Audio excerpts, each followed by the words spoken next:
Olá, boa tarde a todos. Sejam bem-vindos a esta atividade da Nova Acrópole, e obrigado pela vossa presença. Hoje será aparentemente um tema um pouco diferente, mas é só aparente, porque vamos falar da doutrina das assinaturas. Costuma estar mais relacionado, obviamente, dentro da área, quer da medicina, quer da botânica, e entrando também naquilo que se chamava de botânica oculta, baseando-nos sobretudo em Paracelso, mas verão, à medida que o tema avançar, que não está assim tão distante da filosofia. Aliás, a filosofia é o eixo central de todas as coisas, portanto, não pode haver nenhum tema que a filosofia não toque. Não é? Portanto, hoje o que iremos falar é da doutrina das assinaturas e da linguagem secreta da natureza. Já vamos perceber porque é que estes dois conceitos estão juntos e como é que um pode ajudar a explicar o outro, porque a doutrina das assinaturas é um termo antigo, já não é muito usado. Talvez seja mais fácil doutrina das correspondências, por exemplo, ou a percepção de uma pegada deixada em toda a manifestação da natureza, ou seja, deixada na natureza que estamos habituados a ver fora de nós, no sentido de árvores, animais, minerais, mas também a natureza humana que faz parte da natureza e muitas vezes não nos recordamos disso, que também fazemos parte da natureza. E é precisamente a partir daí que conseguimos perceber qual é o paralelismo que é traçado por esta doutrina, que é essencialmente, vai por toda a Idade Média, mas é essencialmente do final da Idade Média e sobretudo do início do Renascimento, com figuras como Paracelso, por exemplo. E o que é que isto quer dizer a doutrina das assinaturas? É, como eu estava a dizer, um termo já obsoleto da medicina, mas que era usado para traçar ou para apontar as correspondências que existem, que são percebidas não só pelos sentidos, mas também pela intuição, sobretudo pela intuição, mas as semelhanças que existem entre os sintomas, por exemplo, de uma doença, ou o comportamento de um órgão relativamente à sua função, ou o comportamento do corpo relativamente a um problema que está a tentar resolver, e traçar uma correspondência entre este aspecto e o aspecto da planta, ou a aparência que uma planta, um fruto, possa ter. E, sobretudo, ou seja, não só a aparência, mas, sobretudo, o desenvolvimento, ou seja, a força interior invisível que está a fazer com que uma planta evolua, por exemplo. O esforço interno. Já vamos falar um pouco destes conceitos, o que é que quer dizer este esforço ou esta transformação contínua, mas como resumo e como forma relativamente simples de perceber o que é a doutrina das assinaturas, é aquela correspondência que podemos fazer entre, por exemplo, uma planta e um órgão, através do seu formato, ou seja, é uma questão de se comparar o conhecimento que temos da botânica e, sobretudo, o conhecimento no terreno com o conhecimento da anatomia do corpo humano, e traçar uma correspondência. É este o esforço que nós recebemos, sobretudo, volto a dizer, da Idade Média e do Renascimento, mas que é muito mais antigo e muito mais universal, no sentido em que encontramos isto em todas as formas de medicina, e encontramos isto espalhado por todas as tribos e por todas as culturas de uma forma ou de outra, ainda que possa ser considerado que nasce de um pensamento pré-científico e não deixa de ser verdade, ou seja, é uma forma direta de se procurar as capacidades curativas de uma planta indo diretamente ao terreno, seguindo um pouco aquilo que diz Paracelso. O médico não é aquele que está oculto, não é aquele que está afastado do doente, é aquele que convive com a doença, convive com o doente, preocupa-se efetivamente por falar com a pessoa, conhecer a pessoa, procurar por todas as partes o que poderá ser a etiologia dessa doença, procurar as causas, mas por outro lado é aquele que tem de ir para a natureza também, ou seja, tem de ir para a floresta, tem de ir à procura de tudo que possa ser utilizado ou que lhe possa dar respostas através dessa assinatura, ou seja, percebendo a analogia entre uma coisa e outra e através de um tratamento especial, obviamente, não é uma aplicação direta, aí entra já o conhecimento que é devido ao médico, mas para além deste conhecimento necessário, é preciso também uma experiência e uma proximidade muito grande com todas as formas de natureza, que, repito, a natureza humana também pertence à natureza. Nós também fazemos parte da natureza. Portanto, é um convívio com toda a natureza e a percepção de uma força comum, também de uma origem comum, ainda que é preciso ter algum cuidado quando se fala depois da questão da doença, e Paracelso chama a atenção disso, de não querer dar uma causa, uma origem comum a todas as doenças, porque isso não é verdade. Tem muitas variações, mas perceber que há um vento comum e perceber que existem, como se fosse um vento, uma força comum que passa, preenche todas as coisas e permite o desenvolvimento de todas as coisas, e por outro lado, sementes específicas, individuais, que no fundo marcam também a individualidade de cada uma das espécies e conjugar, perceber, para além da correspondência com os astros também, não é? Que produz uma certa eletricidade, uma certa corrente sobre todas as coisas, ou em todas as coisas, e que lhe dá a sua natureza. Da perspectiva da filosofia, o que nós vamos fazer é, depois de apresentarmos um pouco a história da doutrina das assinaturas, é perceber onde é que isso pode ser útil para nós e onde é que pode ser prático. Não prático apenas na questão de vamos escolher um alimento específico, isso fica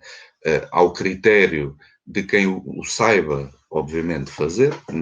Não é o meu caso, porque não sou médico, portanto não vou dar nenhum tipo de conselho de para esta doença usa-se aquilo. Não, vou simplesmente usar as correspondências que já estão feitas, aproveitando-me dos muitos estudos que às vezes não temos muita consciência disso, que estas outras formas de medicina também recebem estudos, recebem investigação científica, podem encontrar muitíssima resistência pelo caminho, claro que encontram, mas têm vindo a ser comprovados enquanto princípio ativo disto ou daquilo em determinados aspectos, comprova-se que está em sintonia com a analogia da aparência, como por exemplo o caso da noz, a semelhança que existe entre o miolo da noz e o cérebro humano, por exemplo, não é algo que possamos simplesmente encontrar na natureza, traçar a analogia, mas que depois não tenha outras formas de analogia. Tem, porque tem essa aplicação depois a questões relacionadas com o cérebro. Da mesma maneira que os efeitos provocados por, mesmo efeitos externos, não só internos, mas provocados por determinadas flores ou plantas, como por exemplo no caso do cardo, tenham depois implicações para doenças ou sintomas parecidos com o cardo. E parecido com o cardo em que sentido? O cardo tem a capacidade de ser espinhoso e a capacidade de picar. E a capacidade de afastar ou de manter à distância quem se quer aproximar dele. Então, tudo o que sejam doenças cuja sintomatologia tenha que ver com a sensação de picada ou com a sensação de afastamento, com o cair, o querer voltar para trás, isto estou-me a basear nas descrições feitas pelos antigos, sobretudo Dioscórides e Galeno, toda a questão que tenha a ver com doenças neurológicas que possam ser interpretadas desta maneira como um querer fugir de algo ou um estremecimento perante algo, o cardo tem efeitos nesse tipo de sintomas, ajudando o corpo a combater aquilo que está mal, ou seja, participando nesse sintoma, da mesma maneira que a febre, por exemplo, mas participando nesse sintoma, o cardo está associado à sensação de picada no estômago, por exemplo, e a outras questões que podemos perceber através da observação. e não só, muitos outros exemplos, árvores como o salgueiro ou árvores e plantas que cresçam em ambientes úmidos, associados, por exemplo, a sintomas que estão, por sua vez, associados a ambientes úmidos, como o reumatismo, por exemplo, e onde podem ser utilizados para fortalecendo-se um ao outro. Portanto, a doutrina das assinaturas, que quando nunca ouvimos falar dela pode parecer algo estranho, algo que a nossa medicina, a forma como estamos habituados a ver a nossa medicina ocidental, não aceitamos com muita facilidade. Não confiamos também, que é uma coisa obviamente extremamente importante da medicina, é que o doente confie em si próprio, na capacidade de se curar, mas também que confie em quem o vai curar. E neste aspecto pode ser difícil para nós a aplicação de algum desta forma, desta outra forma de medicina, precisamente porque não vamos confiar, não é? E nesse sentido, obviamente já sabemos que não irá resultar tão bem. Mas, enfim, vamos nos centrar mais no tema, não tanto nestas aplicações ou na discussão científica que possa haver, ainda que eu não posso deixar de referir que a doutrina das assinaturas, sobretudo aquilo que nos chega de Paracelso, Jacob Boehme, por exemplo, e outros nomes sonantes, têm vindo a ser foram desenvolvidos depois noutras áreas já talvez mais famosas, como os florais de Bach, por exemplo, que já tem mais que ver com a essência da planta, mas também traçando-se esta analogia, ou seja, partindo-se do princípio de que o igual cura o igual, seja porque traça igualdades com aquilo que vai curar, seja porque traça igualdades com os sintomas, ou seja, com a própria forma com que o corpo se tenta defender de algo que não está mal. Então é uma maneira de participar simbolicamente na mesma batalha, ou dar um pouco de força a essa batalha que o corpo está a travar, como vemos no caso de uma vacina, por exemplo, ou no caso de um veneno, onde se usa precisamente aquilo que causou o problema, aquilo que causa a doença, é também usado, quando usado com inteligência e com sabedoria, como é óbvio, é usado para curar. Isso vê-se no caso tanto das vacinas, enfim, como no caso do uso de venenos, não é? Onde vemos que o igual cura o igual, ou o igual, pelo menos, ajuda a curar o igual. E é um tema fascinante de ser perseguido e de ser percebido por nós, enquanto filósofos, enquanto seres humanos, entender que não está. É um tema que não está apenas aprisionado na questão da botânica ou na questão da medicina. É algo que podemos ver por todas as partes, inclusivamente quando olhamos para nós próprios e pensamos noutro tipo de doença ou noutro tipo de saúde, que não é só física, porque também está ao nível energético, está ao nível emocional, está ao nível mental, e perceber onde é que o igual cura o igual. Ou seja, o que é que podemos utilizar para nos ajudar, para nos ajudar a superar, por exemplo, ideias, formas mentais demasiado rígidas, por exemplo. Aquilo que nós abominamos sempre na filosofia, que é toda a forma de dogmatismo, ou toda a forma de fanatismo, que nasce precisamente da opinião e nasce de termos um caminho muito circunscrito, ou um caminho muito limitado relativamente ao conhecimento e relativamente à nossa área de atuação. E então precisamos deste tipo de exercício, de ir a outras áreas, de expandir a consciência noutras direções, o conhecimento noutras direções, seguindo um pouco o que a natureza nos ensina. É tão simples quanto isso. É perceber que a natureza se expande naturalmente, que a natureza é circular por um lado e vai em espiral por outro, ou seja, vai se abrindo e vai tocando todas as possibilidades de vida, e nesse sentido, e todas as suas potencialidades, e desenvolvendo-se neste caminho em espiral, e que neste sentido podemos aproveitar este movimento da natureza, podemos aproveitá-lo precisamente para perceber a nossa mente, para perceber a nossa consciência e perceber como é que também nós podemos traçar um caminho mais completo, como é que podemos dar mais aso à nossa mente filosófica e como é que podemos evitar essas tais opiniões que não são nossas e que nos aprisionam e que, no fundo, geram todo o tipo de conflito humano, não é? Interior e exterior. As opiniões geram conflitos dentro de nós, porque se substituem umas às outras, ou seja, as opiniões não são um conhecimento plástico, no sentido em que evoluem abrindo-se, colando-se a mais ideias. Normalmente as opiniões entram em choque e sai vitoriosa a que for mais forte, e nós vemos isso no nosso dia-a-dia com as nossas opiniões, que defendemos com unhas e dentes a nossa opinião até ela ser derrotada. A partir do momento que uma opinião externa derrote a minha opinião, eu deito a minha opinião antiga fora e passo a lutar em nome daquela nova opinião. Pois esse não é o trabalho do filósofo, muito menos é o trabalho do filósofo da Nova Acrópole, porque nós temos precisamente,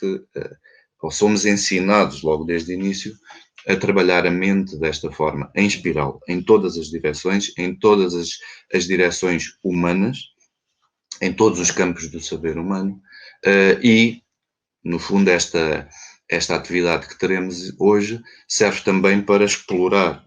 esta área do conhecimento, explorar este tema não tão famoso dentro da filosofia, vamos colocar assim, e, de certa forma, comprovar-te que, efetivamente, o filósofo pode aprender em todo lado. Pode aprender de tudo, basta querer. A grande questão do dogmatismo é, precisamente, a ignorância, como é óbvio, e o não querermos saber. Ou seja, é o ignorarmos outras áreas e não querermos deixar de as ignorar, não é? O Cármides de Platão, a primeira obra a relacionar a medicina com a filosofia, a fazer um paralelismo entre a medicina e a filosofia, traça precisamente ou explica perfeitamente bem esta questão, onde se refere que a nossa doença, ou a origem da nossa doença, é sempre a ignorância, é sempre o ignorarmos a causa. E então, como é óbvio, o antídoto há de ser o conhecimento, ou seja, há de ser aquilo que nos vai permitir desenvolver, quer da perspectiva filosófica, quer da medicina,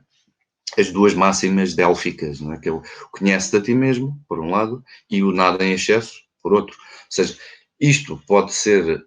ou é útil tanto ao filósofo, quanto ao médico, quanto ao doente. Ou seja, a importância de nos conhecermos a nós próprios e depois do nada em excesso. Nada em defeito e nada em excesso. E da mesma forma podemos aplicar isto até, por exemplo, ao crescimento de uma planta. Sabemos que uma planta, ao conhecermos uma planta e ao percebermos que uma planta necessita de água,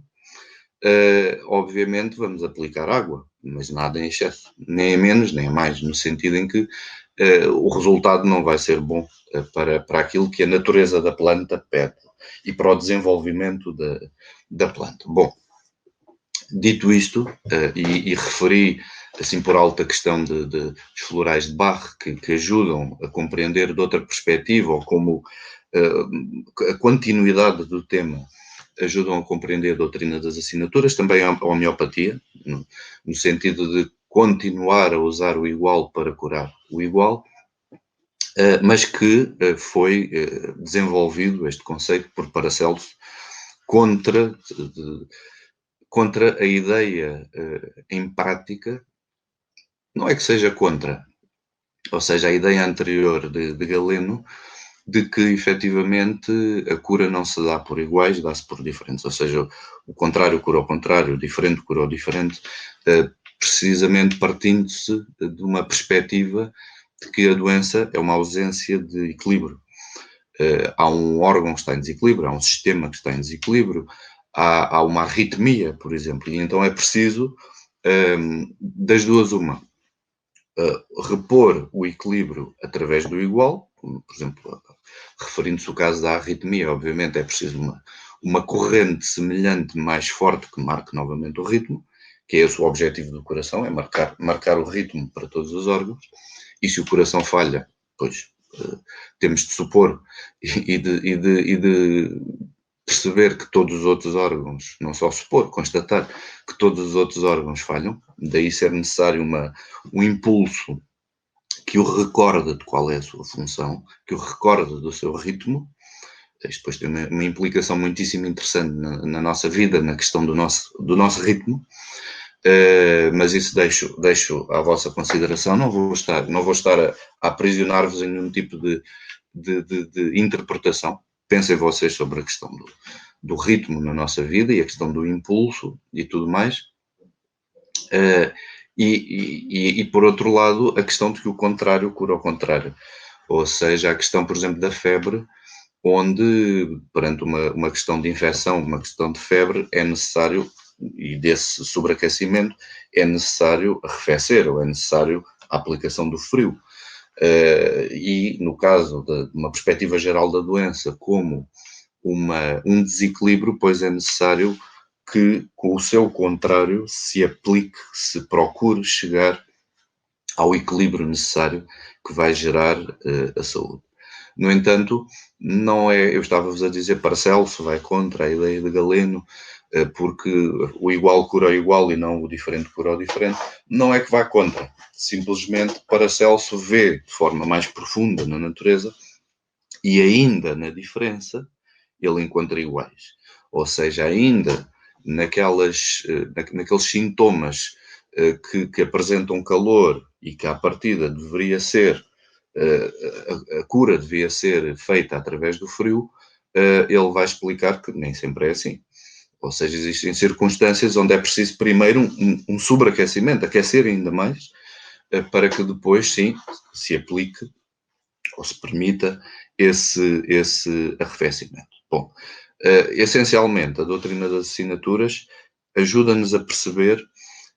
para além de todas estas questões que já falámos, ajuda-nos a entender também o para quê de uma planta. Ou seja, na Idade Média, a doutrina das assinaturas vai ser compreendida como uma pegada, ou como uma assinatura que Deus deixou em tudo na natureza, que permita ao homem perceber um caminho no invisível. Ou seja, permite ao homem, observando as diversas partes da natureza, entender para que é que elas servem. Da mesma forma que, observando-se a si mesmo, seja capaz de entender que pegada ele é de outra coisa, no sentido em que para onde vai, o seu para quê, para que serve. Já não é tanto o quê ou o porquê, mas mais o para quê. Que impulso interior nos está a guiar e, sobretudo, para onde. O nosso crescimento, tal como o crescimento de uma planta, por exemplo, está-nos a guiar para onde? Qual é o objetivo? Que frutos irá produzir? E desta perspectiva, conseguimos perceber um pouco melhor qual é a importância de entendermos estas assinaturas na natureza, ou estas marcas, estes sinais, ou estas pegadas deixadas pela verdadeira natureza, pela natureza oculta, por exemplo, de uma planta, ou pela natureza oculta do ser humano. A questão da linguagem, ou seja, o porquê de podermos compreender a doutrina das assinaturas como uma linguagem secreta da natureza. Isto tem que ver, acho que já deu para perceber mais ou menos pelo que vimos até agora, porque é uma assinatura que tem de ser traduzida, mas porque é precisamente um processo de retroversão, ou seja, nós vamos ter que traduzir, vamos ter que perceber a própria arte retórica da natureza, que consegue dizer a mesma coisa de duas formas, ou consegue dizer a mesma coisa de milhentas formas diferentes, mas que por ser económica, digamos assim, tem por hábito utilizar os mesmos padrões, tem por hábito apresentar os mesmos sinais que, se estivermos atentos, vamos perceber que estão relacionados um com o outro. E neste campo, a doutrina das assinaturas permite-nos perceber de forma um pouco mais prática ou visual essa linguagem, no sentido em que, por exemplo, o desenvolvimento do feijão, sendo semelhante ao desenvolvimento do rim, pois permite ponderar que uma coisa é boa para a outra e permite depois comprovar que de uma ou de outra forma vai ser útil neste aspecto. Por outro lado, também é a percepção, enquanto linguagem, de uma hierarquia da natureza e de todas as formas da natureza, ou seja, a percepção de uma hierarquia dentro do ser humano, uma percepção de uma hierarquia no universo, a percepção de uma hierarquia entre os reinos, o reino vegetal, mineral, animal, e uma percepção de uma hierarquia dentro de cada uma desses exemplos, observando uma árvore, procurando entender também uma hierarquia, procurando entender o desenvolvimento e, mais uma vez, entender o para quê. O que é que, durante as várias fases de crescimento, o para quê. Não é? Podemos ver na questão humana que as nossas tendências ou os nossos impulsos são diferentes à medida que o tempo passa. Há um impulso que é sempre o mesmo, que é esse que queremos descobrir, mas existem impulsos diferentes, tendo em conta as nossas diferentes idades, ou seja, o impulso de uma criança por querer proteção, colo, esse carinho, alimentação, obviamente é um impulso diferente se falamos de um homem maduro, por exemplo. Indo ao estoicismo, o impulso por excelência do ser humano é o tornar-se virtuoso, não é mais nada. O nosso verdadeiro impulso, obviamente, não é o querermos ter uma casa maior, querermos um emprego melhor. Não, esse é um impulso nascido da opinião, nascido da circunstância e nascido mais dos nossos desejos, e volto a dizer, das nossas opiniões, do que propriamente daquilo que realmente é contínuo e constante dentro de nós enquanto impulso. Portanto, o nosso impulso é verdadeiramente, se nós tomarmos atenção, se quisermos observar aquilo que em nós encontra obstáculo, aquilo que em nós quer crescer, aquilo que em nós quer vir à luz do dia, vamos perceber que efetivamente é a nossa verdadeira natureza, obviamente, por um lado. Por outro lado, é o querermos transformar os nossos defeitos em virtudes, ou o querermos colocar fora, como se fosse um florir, não é? Um dar fruto, colocar fora essas mesmas virtudes. Não é? E isto, estamos a falar da perspectiva humana, mas obviamente que temos de fazer esse trabalho em espiral de perceber isto em todas as coisas. E não apenas olhando para nós próprios, ou seja, olhando também para os outros, compreendendo o que é que no outro encontra resistência, qual é a batalha do outro, o que é que o outro está a querer também manifestar fora e respeitar isso. Temos normalmente muita dificuldade em perceber o que está a florescer, tanto dentro de nós como dentro do outro, mas é um trabalho que, volto a dizer, em espiral. Portanto, não devemos só olhar para nós próprios, tentando perceber qual é o meu para quê, mas tentar entender também o para quê de tudo o resto, porque isso vai nos dar esta forma de trabalhar da mente, mais além de toda a dualidade, não é? Mas esta forma de ir abrangendo todas as coisas vai-nos dando a percepção de uma unidade, vai-nos aproximando, vai percebendo que aquilo que luta dentro de cada um é o mesmo, ou pelo menos é semelhante àquilo que luta dentro do outro, se quisermos, conforme queiramos ver a questão, e tudo isto nasce desta perspectiva que podemos ter ao observar uma planta e ao termos a sorte de poder estar na natureza e de perceber esta tal analogia, a hierarquia de todas as coisas e entender à maneira medieval e renascentista, entender como estes padrões como uma assinatura de Deus. Ou entender como uma marca, um sinal, uma seta, uma direção que a divindade deixa na natureza para que possamos seguir o nosso caminho em perseguição, no sentido de à procura por todas as partes, procurando a verdade por todas as partes e trabalhando, obviamente, por por analogia. Bom, os principais, já vamos ver um pouco a história da doutrina das assinaturas, mas os principais nomes associados à doutrina das assinaturas é, como já referi, por um lado, Paracelso, porque vai dar uma definição absolutamente extraordinária da natureza e desse esforço da natureza, dizendo que todo o crescimento na natureza tem a sua marca, ou tem a sua assinatura, tudo aquilo que cresce na natureza corresponde a um padrão, e tudo o que é interno se esforça por se tornar externo. Ou seja, toda a natureza verdadeiramente interna de todas as coisas, ou seja, todo o esforço verdadeiro, toda a natureza verdadeira, melhor dita, é um esforço, ou esforça-se por manifestar fora aquilo que é. Ou seja, tudo o que está oculto quer chegar à luz. Tudo o que está na sombra quer chegar à luz. Da mesma maneira que a semente se abre para chegar à luz. Ou pressentindo, se quisermos ver assim, o sol. Isto permite uma maior compreensão, por um lado, do reino vegetal, uma compreensão mais abrangente, também mais empírica, mas neste sentido mais por analogia, e por outro lado permite, obviamente, uma compreensão muitíssimo interessante do ser humano, de o que é que em nós quer ir da luz, quer ir da escuridão até à luz, ou o que é que em nós pressente essa mesma luz, e o que é que vai abrindo caminho dentro de nós, o que é que se vai esforçando dentro de nós,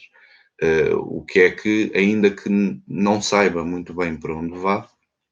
porque temos essa questão, obviamente, do conhece-te a ti mesmo, que é a primeira questão, a primeira e a última questão a resolver, que se vai trabalhando. Todo o esforço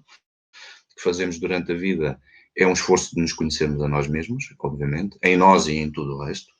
mas compreender o que é que em nós quer germinar, ou o que é que... Já não é tanto o que é que nos está a dar o poder de germinar, que isso é importante, mas talvez nos leve por outros temas, mas o que é que em nós está a encontrar resistência, o que é que em nós tem de lutar para vir à luz do dia. Nós, no nosso curso de Filosofia Prática da Nova Acrópole, logo, um dos primeiros temas que estudamos é a Bhagavad Gita, precisamente por ser um texto filosófico, especulativo, mas que está inserido dentro da literatura épica, dentro do Mahabharata, portanto é um texto muito viril, ainda que na sua essência se trata uma virilidade interior, porque descreve uma guerra exterior, mas não é a guerra exterior que importa. Importa sim é perceber, não é a guerra ao outro, isso não tem interesse nenhum, obviamente. E julgo que cada vez mais, à medida que o tempo passa, vamos percebendo isso. Em termos coletivos, vamos perceber que a guerra ao outro não tem sentido. A única guerra que tem sentido é a guerra interior. Ou seja, a batalha interior que fazemos entre a luz e as trevas, entre as nossas virtudes e os nossos defeitos, se quisermos ver assim, ou o esforço que há de transformar o defeito em virtude, entre a nossa verdade e a nossa opinião, não é? Entre aquilo que achamos que somos e aquilo que efetivamente somos, entre aquilo que é a nossa máscara, a nossa personalidade, e aquilo que em nós é indivíduo, aquilo que em nós é verdadeiro, aquilo que corresponde à nossa individualidade, àquilo que é íntegro, àquilo que passa ao tempo, aquilo que, apesar de todas as coisas, vai sobrando, entre aspas, vai sobrando de nós, aquilo que, apesar de tudo, apesar de todas as vestes, está lá e está cada vez mais, ou seja, o sentido é esse, tal como o crescimento de uma planta e a libertação, entre aspas, da planta, da terra, que sai da terra em direção a esse sol que pressente e em direção ao exterior, é semelhante ao que faz a nossa natureza dentro de nós. Portanto, não é por acaso que logo um dos primeiros temas do nosso curso de Filosofia Prática seja precisamente o estudar dessa obra, da Bhagavad Gita, famosíssima, não é? Cada vez mais, mas que precisamente por esse aspecto de termos uma percepção clara do que é que sucede dentro de nós, e que dentro de nós existem batalhas, dentro de todos nós. Volto a dizer, é importante entender também o que luta no outro. E devemos dar atenção a essa batalha e tentarmos, como é óbvio, estar do lado de quem luta pelo que é justo, de quem se esforça pelo que é luminoso, obviamente. Não é estarmos do lado da resistência, da inércia, por exemplo, do medo, da opinião. Tentar não estarmos desse lado, obviamente, procurarmos estar do lado luminoso, corajoso, honrado também dentro de nós, e que quer o melhor de nós. No fundo, é estar do lado daquilo que em nós quer crescer, não do lado daquilo que em nós quer submeter pressão ou paralisar, ou seja através do medo, seja através da dúvida. Enfim, há muitíssimas formas de observar essa questão. Isto tem muito que ver também com duas forças contrárias que nós costumamos confundir uma com a outra, que é a questão da tensão e da pressão, por exemplo. São coisas diferentes, onde a tensão é precisamente aquilo que nos faz crescer, aquilo que impõe um esforço, que nos dá a sensação de esticar, de crescimento, de estarmos a ser puxados nos dois sentidos, de estarmos atentos também, obviamente, dentro de nós próprios, enquanto que a pressão é diferente. A pressão é aquilo que nos malha, não é? É aquilo que nos empurra de volta para a terra, ou que nos empurra para baixo, ou que nos dificulta muitíssimo o movimento. E esta também pode ser uma forma interessante de perceber que as nossas pequenas guerras interiores, que vão sucedendo continuamente, tentar entender o que é que em nós pressiona e o que é que em nós tensiona, não é? Onde está a tensão e onde está a pressão, e nesse sentido alinharmos-nos com a tensão, não com a pressão. E isto, repito, percebendo também, fazendo a analogia com o reino vegetal, também é interessante perceber também esta ideia. Bom, relativamente ao método utilizado na doutrina das assinaturas, obviamente, não é um método, nem sempre é tão lógico como gostaríamos que fosse, é mais de especulação, obviamente, por um lado, de observação e intuitivo. Não é algo que se capte da forma que normalmente estamos habituados. Daí, Paracelso frisar essa questão de o médico tem que estar na natureza, tem que estar com as naturezas todas, não é? Paracelso é absolutamente genial. Falar de Paracelso apenas na doutrina das assinaturas é muito pobre, mas, bom, nesse sentido, aconselho-vos, porque existe uma conferência que já tem 3 ou 4 anos, mas existe uma conferência que está no YouTube, no canal do YouTube da Nova Acrópole, Portugal, que é do diretor nacional da Nova Acrópole, o professor José Carlos Fernandes, que tem o título de Paracelso, médico mago do Renascimento, onde, para quem tenha interesse, e todos temos, porque estamos a falar do avatar da medicina, nós estamos a falar da encarnação do Deus da medicina. Podemos ver desta forma mais romântica, se quisermos, mas não estamos longe da verdade, de certeza, e entender na figura de Paracelso tudo o que nasce dele, e percebê-lo como o pai da medicina, ainda que esse seja Hipócrates, mas o pai da medicina moderna, ou aquele que lançou as sementes do que veio a ser a medicina moderna, e que caiu durante muitos anos no esquecimento, mas que felizmente tem vindo a ser resgatado conforme é possível por vários meios. Então dirijo-vos e aconselho-vos a essa conferência que está disponível precisamente sobre Paracelso. O outro, ou seja, para além de Paracelso, Jacob Böhme, que é mais místico, vamos simplificar desta forma, arrumando, não é? É mais místico do que médico. Isto não é muito correto de se dizer, mas talvez ajude a perceber o método, e o método intuitivo aproxima-se muitíssimo do que diz Paracelso, neste sentido também de que toda a natureza quer ir das trevas à luz. Todo o esforço de tudo aquilo que podemos observar na natureza é um esforço de trabalhar com a escuridão do desconhecimento e ir produzindo luz, por um lado, através desse esforço, ou pressentindo a luz e perseguindo essa luz. E, nesse sentido, ajuda-nos também, estes dois autores, estas duas personagens, ajudam-nos também a compreender bem melhor o que é a doutrina das assinaturas,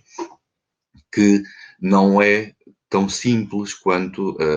esta questão de uma coisa ser parecida com a outra, ou da expressão sintomática ser parecida com a aparência. A expressão sintomática no ser humano de uma doença ser parecida ou equivalente à aparência de um fruto, por exemplo. Em todo o caso, há variedíssimos exemplos que eu não poderia deixar de vos dar, para além da questão, por exemplo, do cardo, que já referi, ou a questão das árvores que crescem em ambientes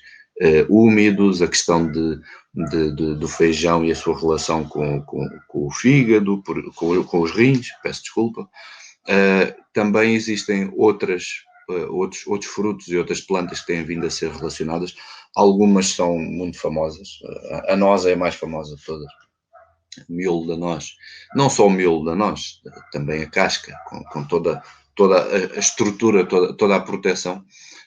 do cérebro, mas sobretudo percebido em relação com o cérebro. Mas também a Staphysagra, ou o tipo de planta que cresce, por exemplo, que é capaz de crescer na rocha, é capaz de crescer na pedra e partir pedra, simbolicamente também ir abrindo um caminho no meio da pedra, é associada ou dirigida a questões relacionadas com pedra nos rins, por exemplo. Ou seja, se é capaz de partir pedra fora, simbolicamente, também nos vai dar essa capacidade de quebrar, partir essa pedra dentro. Em termos de conceito, é interessante. Depois a prática é estudada e é apresentada por quem lhe compete fazê-lo, obviamente, e a sua justificação científica por quem lhe compete. Mas outros exemplos, a anémona hepática ou a quelidónia para o fígado. Depois também existe esta questão, muitas vezes, o nome que é dado, que já vem de Dioscórides e Galeno, o nome que é dado à família ou à planta em si, já muitas vezes dirige para o que é que a planta serve. E depois é percebido como uma mnemónica, não é? Uma forma de transmitir, de não se perder este conhecimento e esta doutrina através de relações relativamente fáceis de fazer entre o nome e aquilo para que serve, ou entre a forma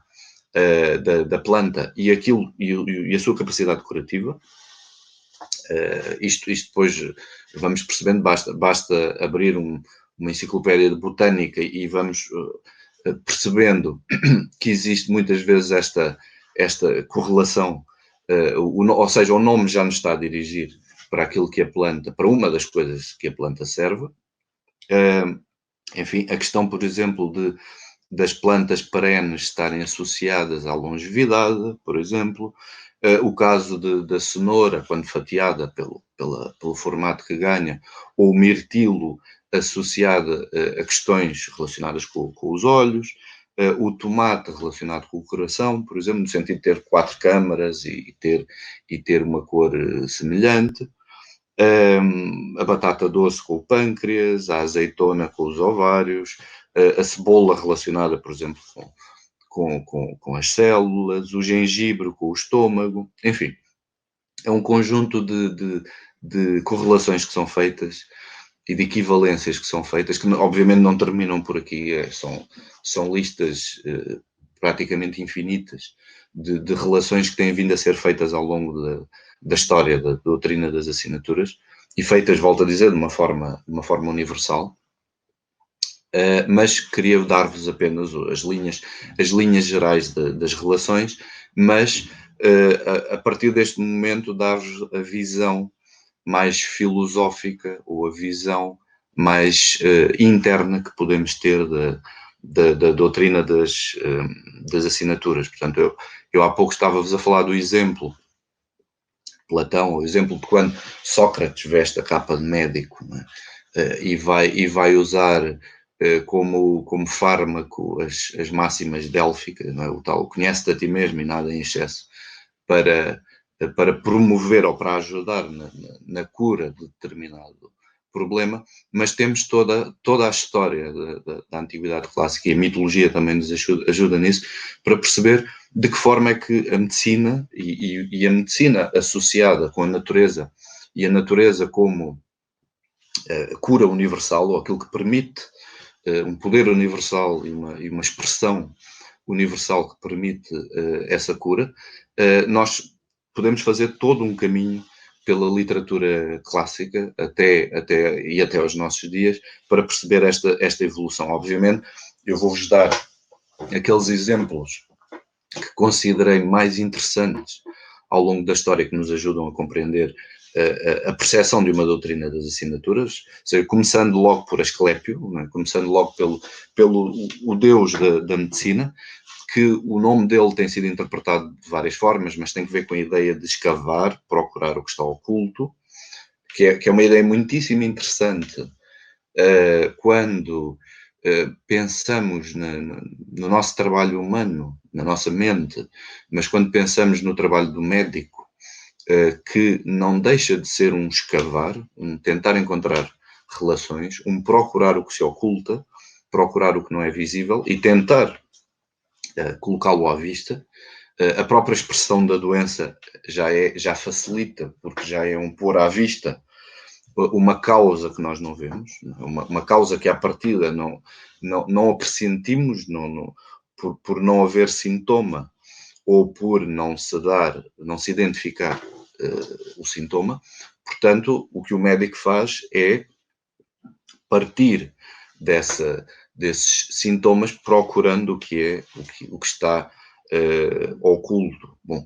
Asclépio, como deus da medicina, está relacionado, em termos iconográficos, é representado com um bastão, onde se enrola uma serpente, onde, por um lado, demonstra esse caminho do conhecimento em espiral, que vai à volta tendendo para o seu centro, ou seja, procura por todas as partes na natureza à procura do seu centro, tem este sentido. Obviamente tem muitos outros que podemos interpretar desta imagem da serpente enrolada em torno de um bastão, porque tem que ver com o próprio facto da doença, da serpente renovar a sua pele, e isto estar associado com a saúde, obviamente, com a saúde e com a doença, e com o desenvolvimento, onde vai havendo uma renovação e um trabalho de renovação, de restituir essa tal harmonia, restituir essa saúde. Por outro lado, representa a força da própria natureza, a força da terra, e, de outra forma também muito interessante, representa o ir à procura. Ou seja, representa aquilo que está oculto e que se procura e que de repente aparece. Aliás, a serpente no mundo antigo está muito associado precisamente com aquilo que está oculto e que aparece em determinado momento, não é? E relacionado até com a ideia de aparição, por exemplo. No caso das libações que eram feitas, por exemplo, aos antepassados, se essas libações fossem tocadas pela serpente, ou se a serpente as fosse provar, digamos assim, era prova de que se tinha estabelecido um contacto com o invisível, ou seja, neste sentido, aquilo que sai do invisível para o visível. E o próprio caminho da serpente, no sentido de procurar por todas as partes, não segue um caminho reto, não segue uma só linha, procura por todos os lados e tenta fazer relação entre todos os lados, porque as direções, tomando uma direção, essa direção já está automaticamente a empurrar para outra direção, a ir a procurar a resposta no outro lado e ir construindo assim a sua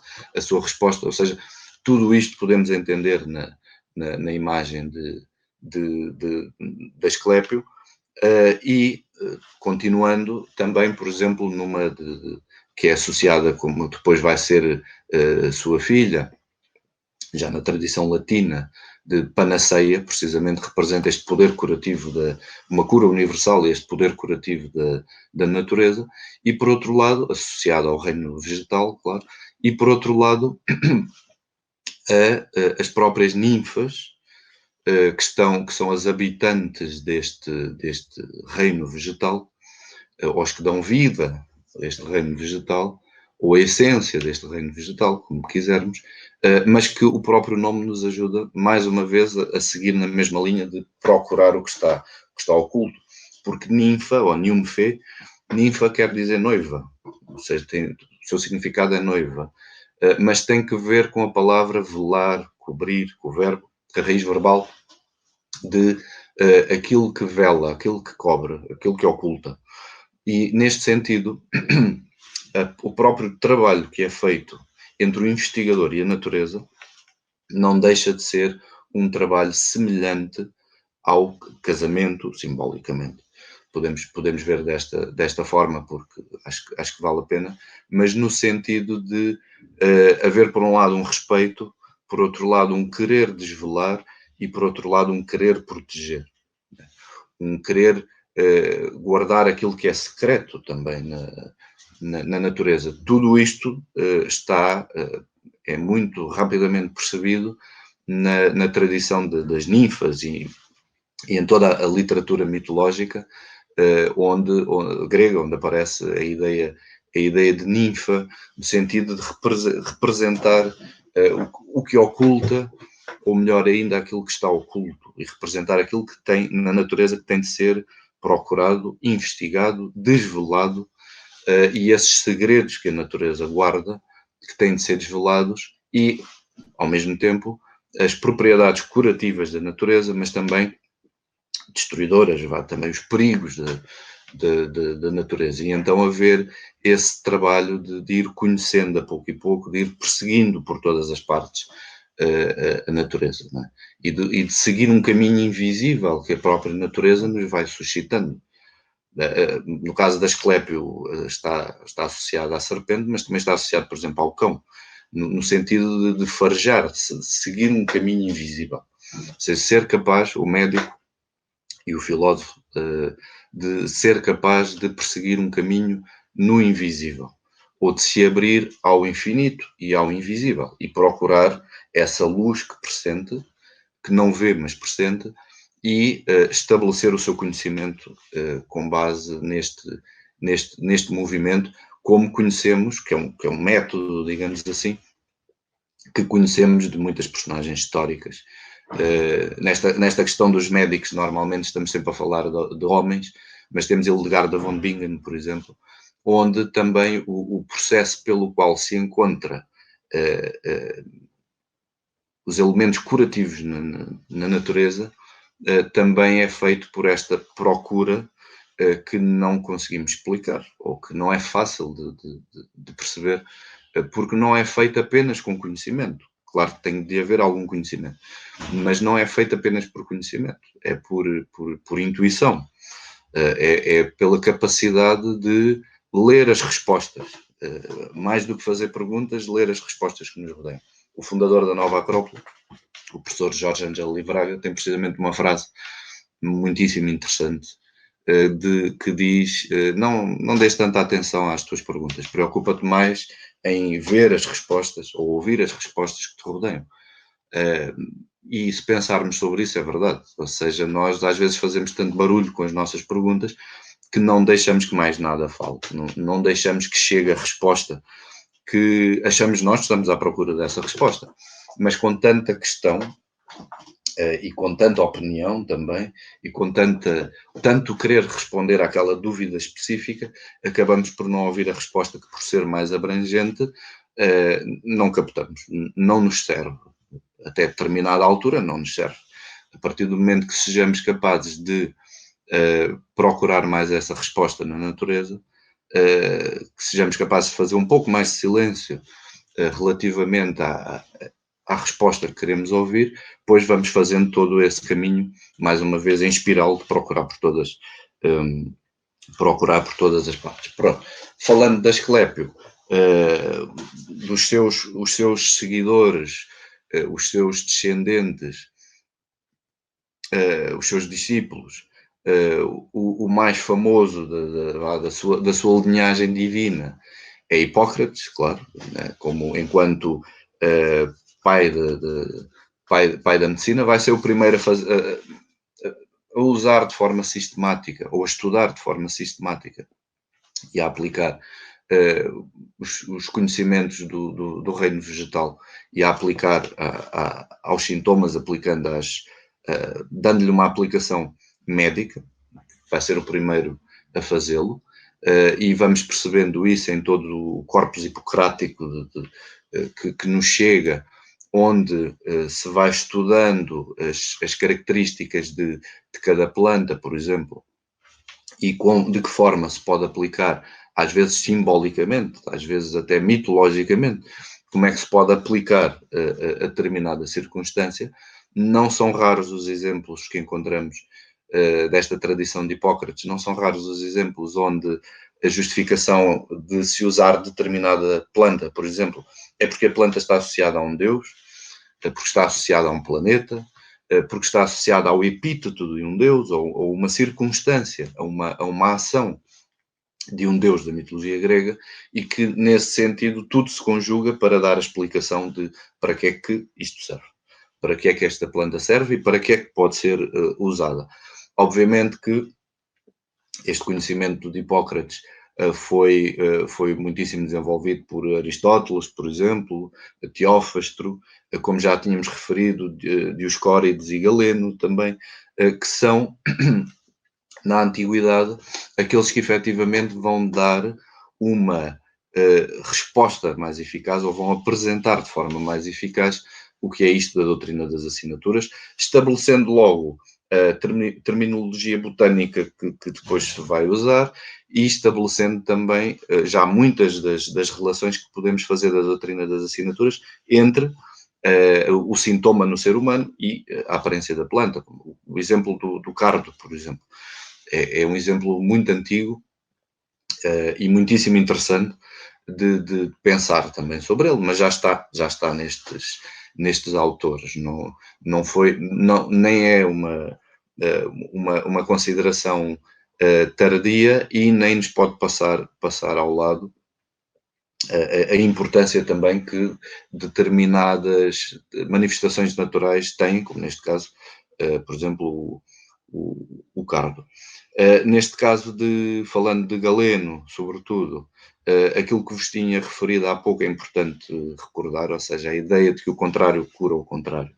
e a ideia de se restabelecer o equilíbrio entre os humores, por exemplo, ou a ideia de que a doença nasce de um desequilíbrio, como tal, há que produzir novamente um equilíbrio, uma harmonia, dando esse ritmo necessário àquilo que está mal, seja sistema, seja órgão, seja uma parte específica do corpo, procurar entender o que lhe falta e o que está a produzir esse desequilíbrio. Paracelso vai ser, não é que seja o único, mas repito, vai ser o grande nome que vai surgir depois destes que eu referi. Pode estar a ser um pouco injusto relativamente a outras personagens históricas, mas em termos de doutrina das assinaturas, teremos de alguma forma de dar este salto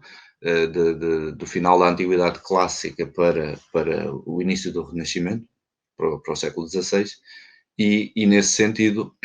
sobretudo século XVI, e nesse sentido perceber a importância que teve Paracelso para esta doutrina das assinaturas, desde logo dando-nos essa ideia da importância de termos de investigar diretamente na natureza, de procurar não dar demasiada atenção aos sintomas da doença, mas utilizá-los para encontrar a causa, e procurar também fazer aliados com esses sintomas, no sentido de perceber de que forma é que eles estão a atacar, ou de que forma é que o corpo está a atacar uma doença, e de que forma o podemos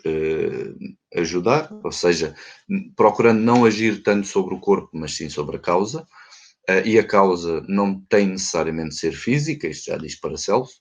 a causa pode ser outra, pode ser sentimental, pode ser mental, e nesse sentido há que saber trabalhar de outra forma e aplicando diretamente esse trabalho, essa cura diretamente sobre a causa, ou procurando ir à natureza específica desse problema, dessa doença. Obviamente vai trabalhar muitíssimo mais sobre a questão do igual cura ao igual, ou semelhante cura ao semelhante, do que sobre a questão de Galeno, daí depois haver esta noção de que ele vai contra aquilo que tinha proposto Hipócrates e Galeno, que, repito, não é exatamente verdade, é uma forma diferente de ver a questão. Vai, obviamente, desenvolver o conceito de uma correspondência astral entre o simbolismo e que podemos captar relativamente tanto às divindades por um lado, como às divindades relacionadas com os astros, vá por outro, fazer uma correspondência entre o aspecto astral, ou a vibração astral, com a vibração de um órgão, ou o aspecto específico de um órgão ou de uma doença, por exemplo, e vai estabelecer de uma forma algo misteriosa, mas vai estabelecer esta relação e chamar-nos a atenção de que ela é importante e tem de ser percebida e tem de ser estudada e temos de a ter em mente quando se pretende essa cura. Obviamente a relação entre o microcosmos e o macrocosmos, que não foi ele que a inventou, mas é ele que lhe vai dar uma aplicação muito mais próxima à questão da medicina, precisamente estabelecer esta ideia de duplos, ou a ideia de reflexos, ou esta ideia de que o mesmo padrão vai apresentando uma repetição, obviamente, mas vai apresentando semelhanças em coisas diferentes, e ao percebermos em naturezas diferentes e ao entendermos isto, podemos ser capazes de perceber como lidar com a questão. Por outro lado, vai desenvolver muitíssimos conceitos, mas talvez aqueles que mais interessem na doutrina das assinaturas é o conceito do estémina, das sementes, e por outro lado o conceito do arqueu, ou seja, no sentido em que, de uma forma muito simplista, as sementes podem ser percebidas como aquilo que demarca a individualidade de cada coisa, e que estão em estado latente, podem ser ou não colocados em movimento, e isto aplica-se tanto à questão da doença como ao desenvolvimento de todas as outras coisas, e por outro lado a questão do arqueu, que é aquilo que governa, aquilo que faz crescer e aquilo que passa por todas as coisas, permitindo esse desenvolvimento e dando essa força. É aquilo que vai encontrando também resistência. E aquilo que cresce também com base à resistência. Nesse sentido, podemos entender como o poder de germinação em todas as coisas, não apenas a semente, mas em tudo o resto. Ou seja, se pensarmos, quando falamos da questão das virtudes, por exemplo, se pensarmos que temos percepção das virtudes muitas vezes pelo hábito que temos dos defeitos, que são que são ausências de virtudes, no fundo, tem de haver, e existe efetivamente, mas temos de dar atenção, tem de haver uma força em nós, ou um esforço em nós, que queira transformar esse defeito em virtude. E havemos de o perceber e de trabalhar com ele de maneira a que o defeito se transforme efetivamente em virtude. Porque é esta força que leva tudo à sua perfeição. No caso do arqueu, referindo-nos aqui especificamente ao reino vegetal, é aquilo que leva a semente até à flor, ou até ao fruto, ou até ao sacrifício e à semente seguinte. Obviamente, toda a natureza, além de estar relacionada com esta ideia de espiral e do movimento em espiral, está relacionada com o amor e com o sacrifício, claramente. É uma questão de observarmos, mais uma vez, preocupando-nos mais com as respostas do que com as perguntas que queiramos fazer, e vamos perceber isto olhando para a natureza, que estes aspectos estão muitíssimo bem representados na natureza, de forma, se calhar, não tão oculta como esperaríamos à primeira, e que podemos entender, estabelecer uma correspondência também connosco e perceber essa força que se movimenta dentro de nós também, num sentido de amor e de sacrifício, que não é algo para nós. Não, a natureza não coleciona para si, ou não guarda, a natureza dá. E então permite-nos esta ideia de generosidade que nós também temos e que também trabalhamos com ela. E nesse sentido também temos esse impulso de sermos generosos e esse impulso de nos aproximarmos de tudo, de todos os outros e de tudo o resto. Bom, neste sentido, aquelas ideias que temos vindo a falar de tensão e mesmo de guerra interior, aquilo que encontra resistência e quer ultrapassar a resistência, como o fruto que é a prova de que a resistência foi ultrapassada, isso, obviamente, encontramos de forma um pouco mais simplificada, precisamente em Paracelso. Porque Paracelso é muito misterioso na forma como refere. O que quer que seja, é extremamente difícil de o compreendermos, devido aos seus conceitos e ao que é que efetivamente quer dizer, com aquilo que diz, mas também é aquele que nos suscita mais este tipo de interpretação e este tipo de consideração quando o lemos. Porque, e aqui estamos a cingir apenas à doutrina das assinaturas, ele é muitíssimo mais do que isto. Mas nesta questão da doutrina das assinaturas é genial por isto, porque permite estabelecer uma correspondência que vai até ao infinito, vai se abrindo até ao infinito, entre todo o esforço que existe na natureza, tudo aquilo que encontra resistência na natureza, tudo aquilo que combate internamente na natureza, tudo aquilo que quer passar de dentro para fora, ou quer ir das trevas à luz, encontramos isso em nós. É uma questão de estarmos atentos e pensarmos um pouco sobre isso. Daí ser tão importante sairmos e Paracelso dar esse conselho, e obviamente nós recebemos de bom grado esse conselho de ir para a natureza, e por vezes até podemos ter sorte de viver numa cidade-jardim, como é o caso de Viseu, mas também temos hipótese de ir para a natureza, temos hipótese de ter plantas perto de casa ou inclusivamente dentro de casa, e em última análise temos a nossa própria natureza com a qual podemos aprender. É uma questão de observarmos e tentar perceber o que é que está em movimento, o que é que está em tensão, o que é que está atento. No caso do ser humano, isto equivale a dizer ou a perguntar para que é que servimos, no sentido em que, para que direção vamos, o que é que em nós se esforça, o que é que em nós encontra resistência, o que é que para cada um de nós é extremamente difícil, por exemplo, mas que está lá. Não é? O que é que para nós nos mete algum medo? Não é? Isso é importante porque vamos nos conhecer melhor, claro, e depois porque podemos começar a perceber que já existe uma marca, um sinal, já existe uma direção dentro de nós que define o que é que deve vir à luz do dia, que já nos está a dizer o que é que se deve manifestar fora. E isto tem que ver com a questão que que foi referido dos nossos impulsos ou das nossas tendências. Obviamente, está à maneira do estoicismo, os nossos impulsos naturais, no sentido de não são os impulsos externos que importam, não é tanto a variação de impulso que vamos tendo ao longo da vida, também não são os impulsos de acelerar e travar de repente, que é o que normalmente nos acontece com os desejos, por exemplo, como se fosse um vento que passa, não é mais do que isso, mas sim o impulso interno de crescimento que causa dor do crescimento também, obviamente, daí ser importante a percepção da resistência, do medo, da dificuldade, mas a percepção desse esforço que vai havendo dentro de nós, dessa pequena batalha, para nós gigante, claro, mas essa pequena batalha que ocorre dentro de nós e que tem que ver com o oikoiesis, à maneira do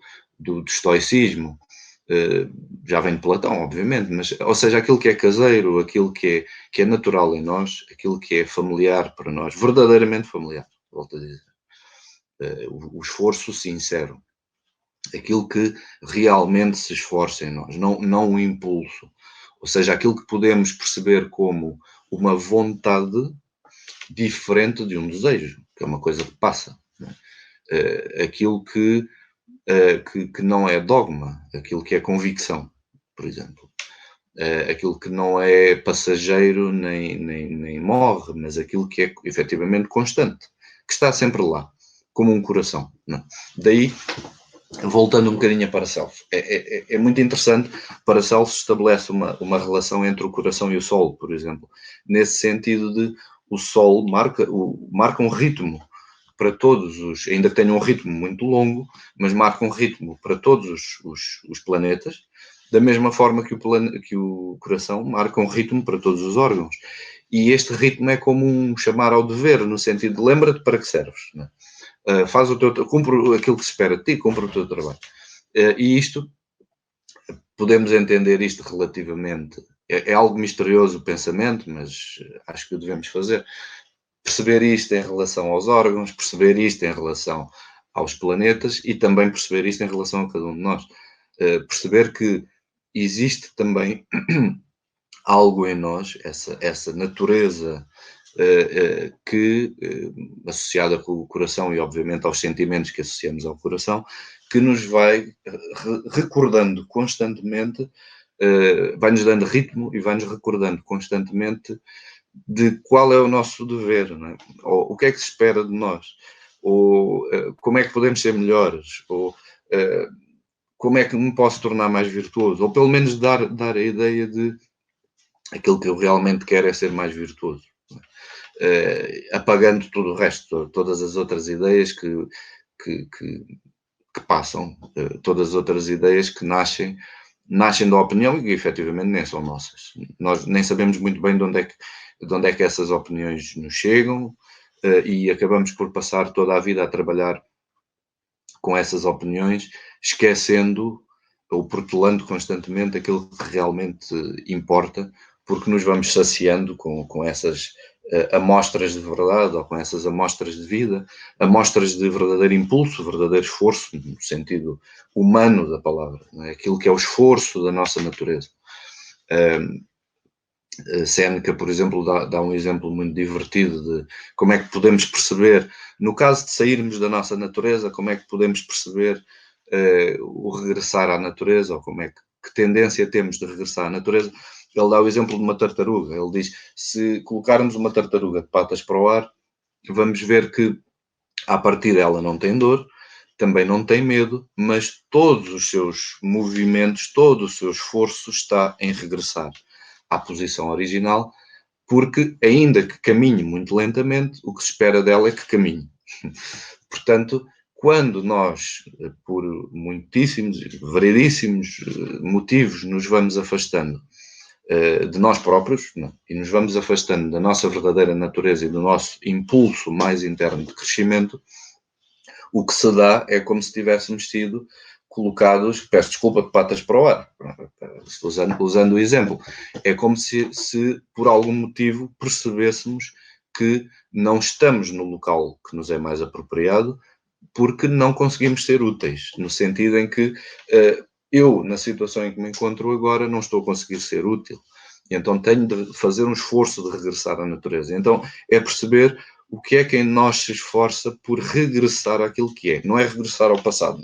não é isso. Mas regressar àquilo que é, para que possa continuar a fazer o seu caminho. Bom, enfim, há variedíssimas questões que poderíamos, e variedíssimos temas humanos extremamente importantes que são tratados pela filosofia, que nós na Nova Acrópole tratamos de uma perspectiva prática, ou seja, mais uma vez, nesse sentido em espiral, tocando todos os exemplos do conhecimento humano e procurando esse conhecimento integral, obviamente, esse conhecimento mais completo, colocado em prática, que é muito... obviamente o que realmente importa é o pôr em prática. Se isto serve apenas para termos o conhecimento, mas não experimentamos o que é essa nossa natureza interior, não nos vai servir de muito, não é? Se não paramos um bocadinho, nem que seja por segundos, por tentar perceber o que é que em mim se esforça, pois de nada me serve eu saber que algo em mim se esforça. Portanto, é um trabalho que temos de fazer, percebendo a questão de estarmos atentos e percebendo a questão de ver por todas as partes, abrir verdadeiramente os olhos, de deixar entrar essa luz, não é? E ir à procura, estarmos presentes quando estamos à procura e estarmos presentes dentro de nós próprios, não é estarmos fora da nossa casa, no sentido de fora de nós próprios, porque enchemos com tanta coisa que depois já nem temos espaço para a nossa natureza, não. É fazer esse esforço de entrar em casa, preparar o terreno, organizar a casa, ordenar a casa, não é? Renovar, fortalecer, obviamente, e permitir que floresça. Isto, vemos esta natureza, ou encontramos esta verdade na lida da casa, mas também percebemos esta verdade na natureza e percebemos ainda melhor esta verdade dentro de nós. E é precisamente aqui que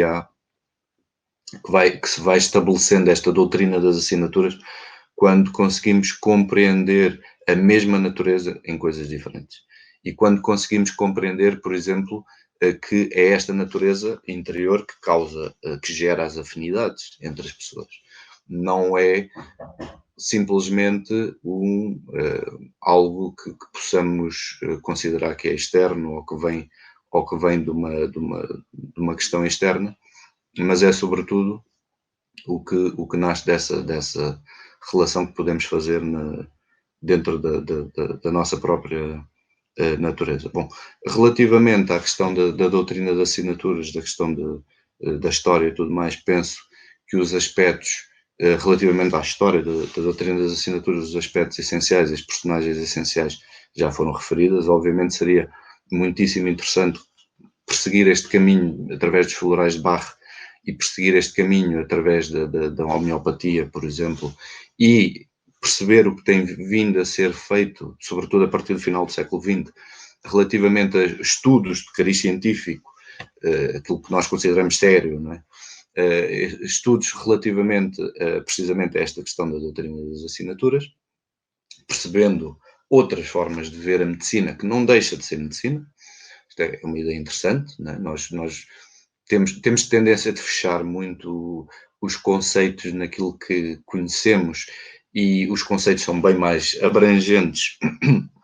do que aquilo que nós pensamos. Portanto, todo este tipo de relação que vai sendo feita, mesmo entre o coração e o Sol, por exemplo, ou Paracelso também relaciona o cérebro com a Lua,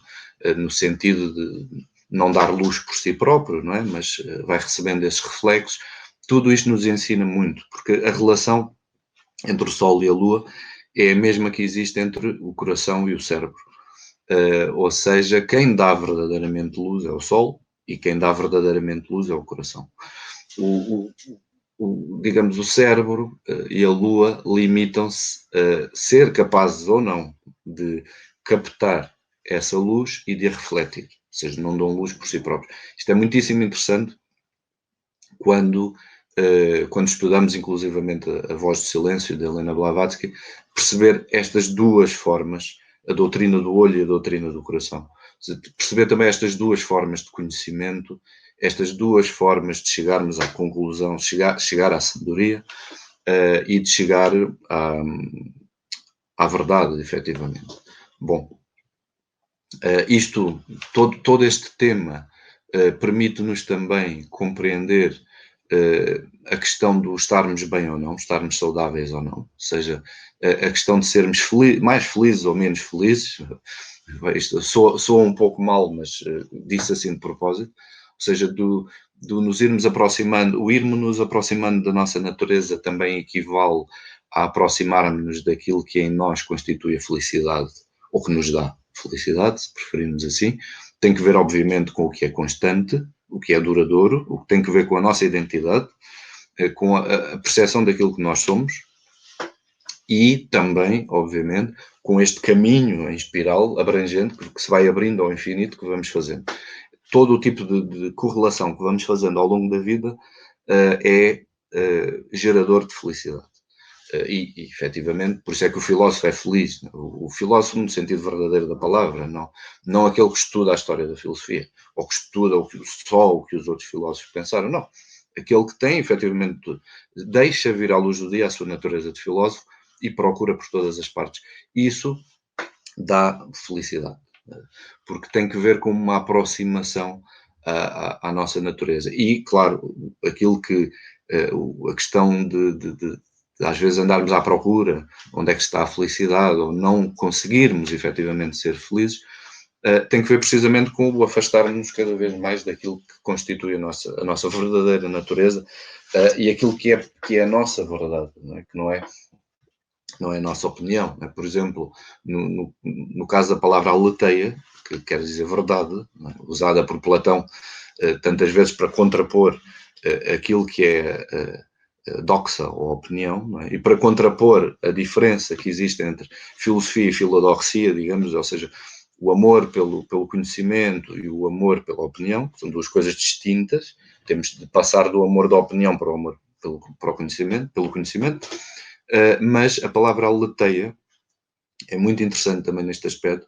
porque quer dizer verdade, mas o seu sentido é não esquecimento, ou seja, é aquilo que não se esquece, é aquilo que sobra, se quisermos, apesar de todas as coisas, é aquilo que se mantém. E neste sentido, podemos perceber, mesmo em termos de, quando falamos da nossa identidade, temos de alguma maneira de falar da nossa memória relativamente ao que em nós vai sendo idêntico ao longo do tempo, e aquilo que corresponde à nossa natureza em desenvolvimento, aquilo que não se separa, que não se vai separando, mas pelo contrário vai unindo e vai reunindo, vai congregando todas as diferenças, isso percebido da perspectiva da palavra verdade, enquanto não esquecimento, aquilo que não esquecemos, é muitíssimo interessante perceber como a própria memória do homem, que é uma memória plástica em desenvolvimento, que vai agregando todas as circunstâncias da vida que efetivamente importam e que nos dão a possibilidade de nos conhecermos a nós próprios e que nos vão dando também, vão guardando as lembranças dos momentos em que estivemos presentes, onde estivemos atentos, onde a nossa natureza esteve mais presente ou mais, com mais possibilidade de se manifestar. São esses momentos que nós guardamos. Aquelas memórias mais petrificadas são aquelas que obviamente têm de ser resolvidas e têm de ser colocadas também em movimento, porque se estão petrificadas quer dizer que não colhemos daí a nossa experiência necessária, e obviamente a nossa identidade vem da nossa experiência, e vamos percebendo vamos crescendo à medida que somos capazes de colher experiência de todas as circunstâncias, porque senão estamos sempre a passar pelo mesmo. Basta ver a questão do crescimento da planta e pensar que se a planta não colhesse experiência do seu crescimento, pois teria de parar o seu crescimento, e isso, imaginamos nós, provocaria a sua autodestruição por um lado, mas por outro lado enorme sofrimento. Já que se a sua natureza é crescer e há algo que impede esse crescimento, isso vai gerar dores, feridas e podemos ver isso por estabelecendo uma relação connosco próprios. Não é preciso dar nenhum exemplo, todos nós temos essa parte da experiência, temos de tomar atenção à outra, observando a memória e a experiência que nos traz a memória e a identidade que nos dá a memória, perceber também a importância que é, por um lado, estarmos atentos, termos um conhecimento que vá em todas as direções, ou uma imaginação e uma percepção da realidade que se vá abrindo em todas as direções, e, por outro lado, a percepção do nosso dever, de colhermos experiência de tudo aquilo que nos acontece e de aproveitar todas as circunstâncias. Isto é outra questão importante da doutrina das assinaturas, porque também nos diz que as doenças desenvolvidas em determinado local são curadas pelos frutos, pelas raízes, pelas plantas, enfim, pelas flores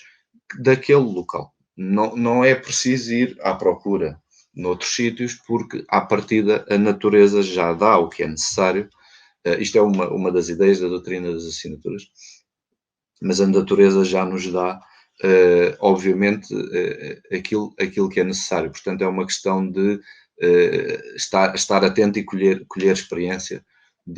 precisamente primeiro daquilo que nos rodeia e depois ir abrindo cada vez mais o caminho. Bom, para começarmos, para finalizar, para não se tornar um tema demasiado cansativo, porque isto obviamente tem muito que se lhe diga, a doutrina das assinaturas hoje tem sido percebida, volto a dizer, mais como uma mnemónica de um longo processo de experimentação. Está lá a importância da experiência que ainda agora falamos, ou seja, um longo processo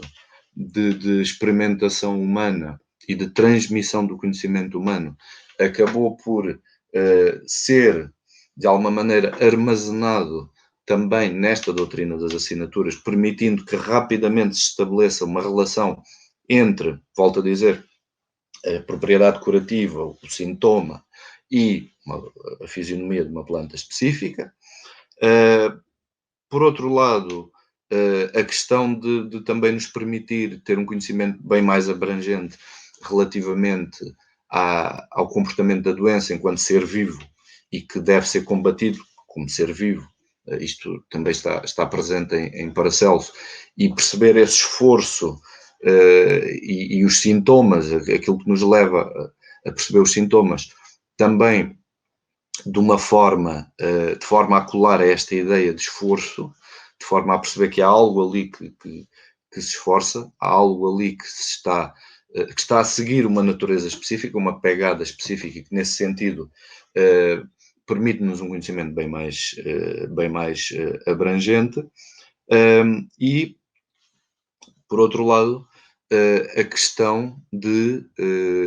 podermos, acho que para mim é a questão fundamental, sermos capazes, através da doutrina das assinaturas, estabelecer uma relação com aquilo que nós próprios somos, enquanto marca, sinal, pegada, enquanto aspecto mais interno do que externo, mas enquanto aparência, o resultado de algo que está a querer desenvolver, que está a querer sair, e nesse sentido observarmos dentro de nós próprios o que é que efetivamente,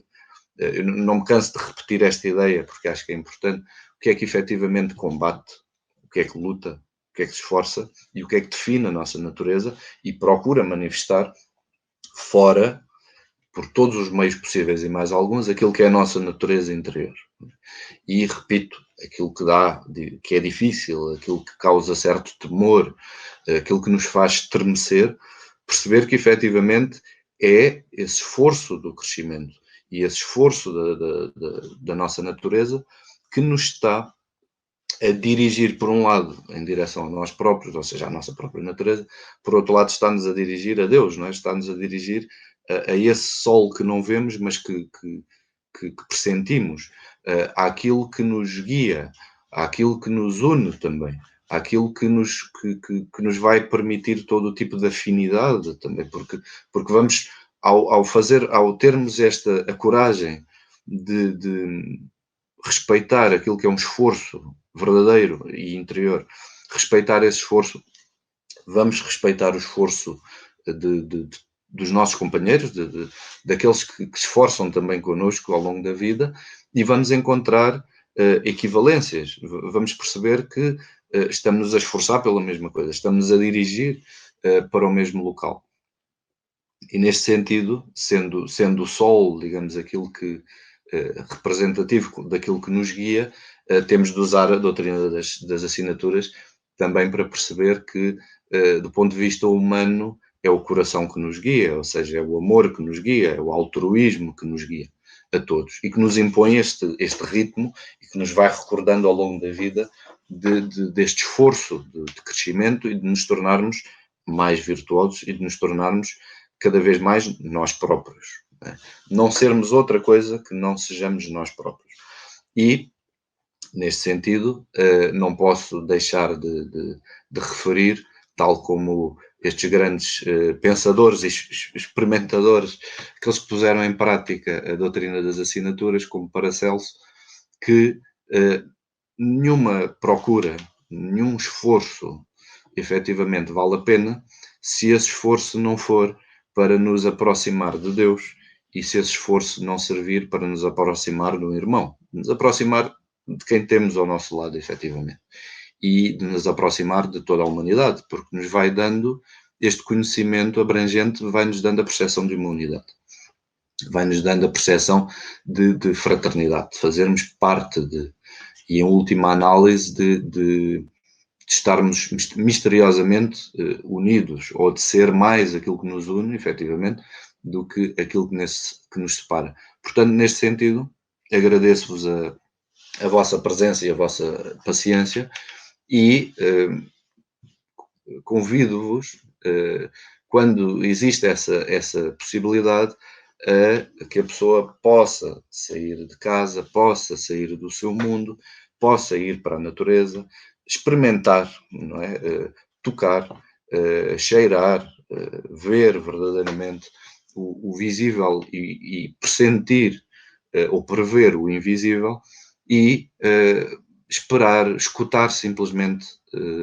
deixar mais que venham as respostas do que lançar impiedosamente perguntas em todas as direções, esperar pelas respostas e perceber que se há uma resposta que nos aproxima de Deus e se há uma resposta que nos aproxima de um irmão, pois é garantidamente uma resposta verdadeira. E com isto termino. Muito obrigado e até breve.